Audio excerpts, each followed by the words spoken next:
Indonesia tak terbendung, duet Republik Korps dan Fincantieri, LHD hingga senjata nuklir taktis bawah air, evolusi swasta dan BUMN. Halo Sobat Elang Militer, kita sedang menyaksikan sejarah. Untuk pertama kalinya, perusahaan swasta nasional Republik Korps melakukan lompatan kuantum dengan menggandeng raksasa Italia, Fincantieri.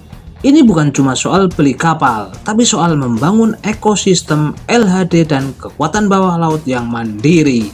Kita akan bedah target spesifik mereka satu per satu. Target LHD Republik Korps dan Fincantieri Trieste Class. Pertama, target utama kolaborasi Republik Korps dan Fincantieri adalah pembangunan LHD Landing Helicopter Dock. Targetnya jelas, Indonesia butuh kapal yang berfungsi sebagai command center sekaligus pangkalan udara apung.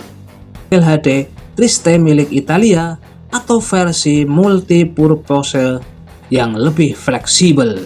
Keunggulan, kapal ini ditargetkan memiliki kemampuan membawa helikopter berat, drone tempur UCAV hingga kendaraan amfibi. Kenapa ini beda? Republik Korps berperan dalam integrasi sistem senjata lokal, sehingga kapal ini nantinya tidak terkunci oleh lisensi asing yang ketat. Ini adalah target kemandirian total. Kapal selam mengapa Fincantieri?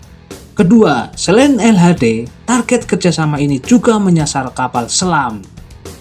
Fincantieri memiliki reputasi dengan kapal selam kelas U212 NFS yang sangat senyap. Target, Indonesia membidik kapal selam yang memiliki daya tahan lebih lama di bawah air teknologi AIP. Strategi Republik Korps ingin memastikan bahwa setiap kapal yang dibangun memiliki komponen lokal yang tinggi, mulai dari lambung hingga sistem manajemen tempur. Targetnya adalah memiliki armada bawah laut yang mampu melakukan sea denial di wilayah zona ekonomi eksklusif ZEE kita. PT PAL dan integrasi rudal Kassel Silent Killer. Ketiga, poin paling krusial, PT PAL incar kemampuan integrasi rudal pada kapal selam. Target teknis, PT PAL sedang mengupayakan agar kapal selam kita, baik kelas Nagapasa atau kapal selam masa depan, bisa meluncurkan rudal jelajah anti kapal dari tabung peluncur torpedo atau sistem FLS Vertical Launch System. Jika PT PAL berhasil, kapal selam kita bisa menghantam target dari jarak 200 hingga 300 km. Ini mengubah kapal selam dari sekedar pengintai menjadi penjagal mematikan yang bisa melumpuhkan kapal induk lawan sebelum mereka masuk ke perairan kita.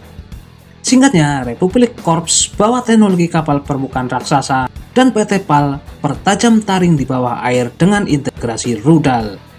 Indonesia sedang menuju kekuatan militer yang tidak bisa diremehkan. Bagaimana pendapat kalian tentang duel maut ini?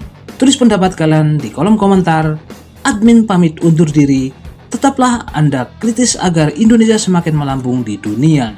Sampai jumpa di video-video berikutnya. Salam Garuda, salam kedaulatan.